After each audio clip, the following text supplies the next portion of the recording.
Whether you were an avid follower of Little House on the Prairie during its original run or discovered the charm of Laura Ingalls and her family through reruns, the idyllic portrayal of pioneer life may not be as saintly captured behind the scenes. While the show captured the essence of 19th-century settler life, there were darker realities lurking off-camera. What were some of the shocking scandals in the show? And how did the off-screen experiences contrast with the heartwarming narratives in the show? Join us as we delve into how this scene wasn't edited. Look again at the Little House on the Prairie. Pushing Melissa's buttons. Even though Laura Ingalls and Nellie Oleson were depicted as being each other's archenemies on the show, the two actors were in fact the best of friends offset. At a later point in the series, Nellie and Percival got married, despite the fact that Steve Tracy, the actor who played Percival, was actually gay. Nellie and Percival's controversial relationship didn't matter much in the show. As often as the two characters could, in a clear attempt at aggravating Melissa Gilbert, they'd passionately make out in front of her.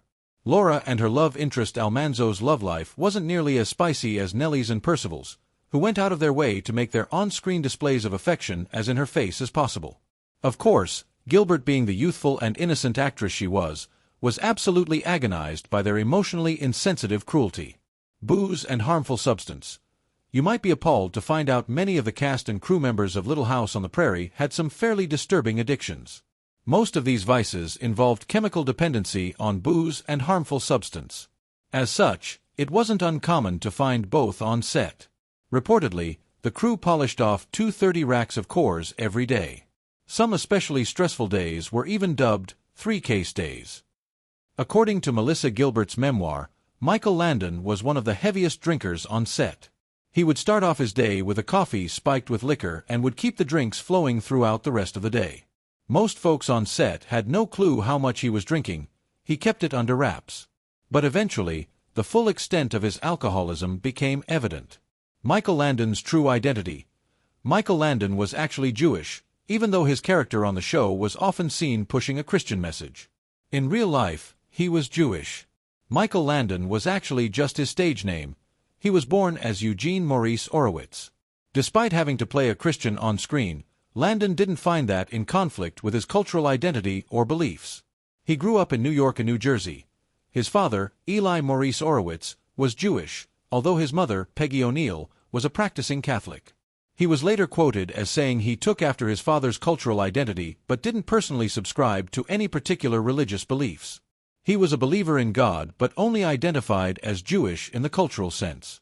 Landon's dyed hair. Landon's curls were something to marvel at, but if you assumed his lush brunette mane was all natural, you're mistaken. His signature look came from a bottle. His actual hair color was a muted ashy brown. He took his hair color very seriously. He routinely went to a professional stylist to get the dye job done right. Even so, when he started to get some grays, the set lights and natural sunlight would make his dye take on a peculiar purplish hue.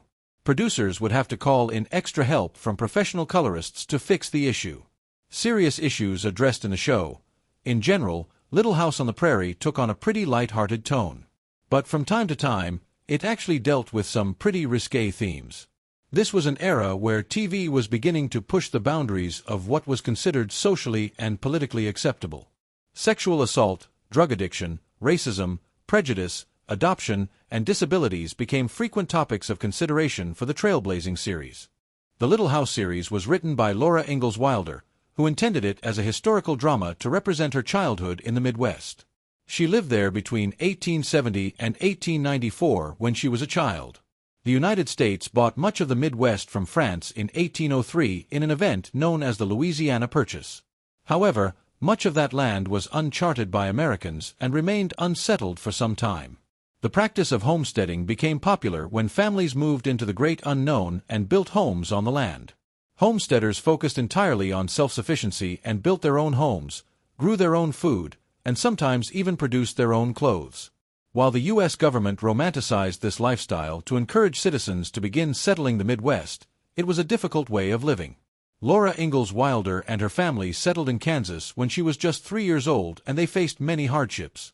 However, Laura learned many things growing up, and it inspired her to write a book series later on in life. The book series was immensely popular across America. It was so popular that a man named Ed Friendly was inspired to create a television series based on the books. After he gained the rights to the books, He wasted no time in producing the series. Little House on the Prairie aired on September 11, 1974, and concluded after 8 seasons on March 10, 1982.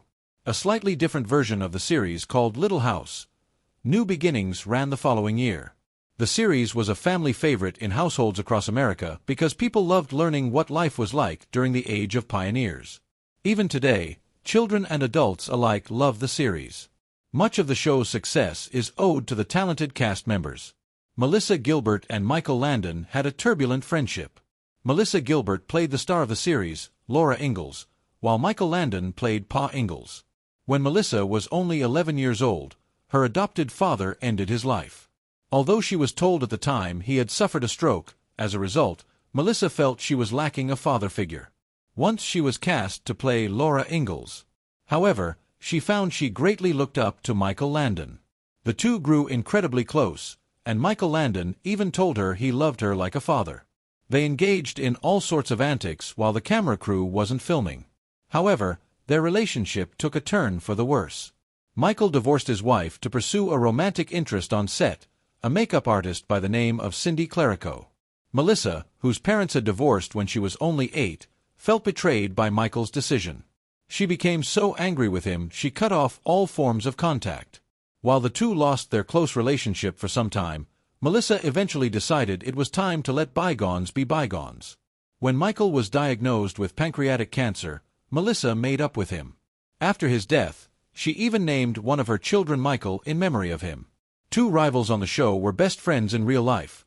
While Melissa Gilbert played the character Laura, a member of the Ingalls family, actor Alison Arngrim played Nellie, who was a member of the Olsen family in the show Prairie Tale, where she explained that she was cold and bratty. However, we never got Melissa Sue Anderson's side of the story, so the real reason behind the feud may forever remain a mystery. While Melissa Gilbert and Melissa Sue Anderson had the most pronounced dislike towards each other, Melissa Gilbert wasn't alone in her feelings. Other cast members reportedly announced that Melissa Sue Anderson was icy towards them. However, some have speculated that due to Melissa Sue Anderson's protective mother and sheltered upbringing, she may not have learned how to behave in a friendly manner towards others. The cast members loved to joke around. Despite a few differences, most of the cast members had a great time together. Michael Landon was known for his practical jokes. Melissa Gilbert and Alison Arngrim learned a few tricks from Michael Landon. In one incident, they pranked their fellow actors by putting saran wrap over one of the toilets. William Olsen and Laura Ingalls were siblings in real life. William Olsen was played by Jonathan Gilbert, whose shared last name with Melissa Gilbert is no coincidence. In real life, the two were adopted siblings. Sadly, however, Melissa Gilbert revealed in her autobiography that the two became estranged later in life despite their close upbringing. Some relationships fade over time. However, the two still have time to connect. Maybe someday they'll be as close as they were when they both acted in Little House on the Prairie. Little House on the Prairie ended tragically. Little House on the Prairie depicted what life was like for the Ingalls family living on a farm in Walnut Grove, Minnesota. Despite the uplifting tone, many of the episodes tackled tough issues like poverty, divorce, addiction, abuse, and alcoholism. But even with the show's unprecedented success, Little House on the Prairie's controversial ending still has fans talking about it today. Much of that talk is speculation as to why such a well-received show like Little House was cancelled.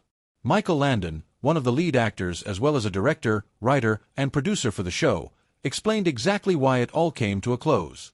Michael Landon had a ton of involvement in directing Little House on the Prairie. A star for 14 years on TV Western Bonanza, Michael Landon starred opposite character actors like Lorne Greene and Dan Blocker.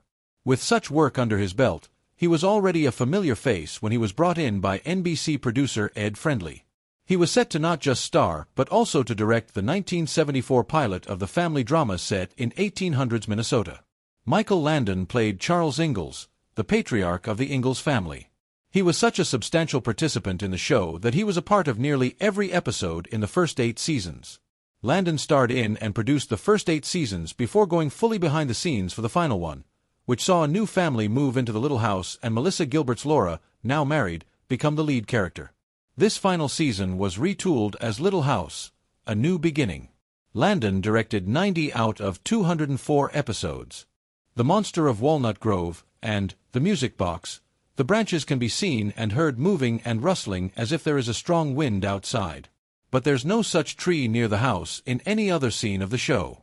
Melissa Gilbert herself acknowledges that her hair was often too long and too modern for her character. One particular case has stood out among fans of Little House on the Prairie.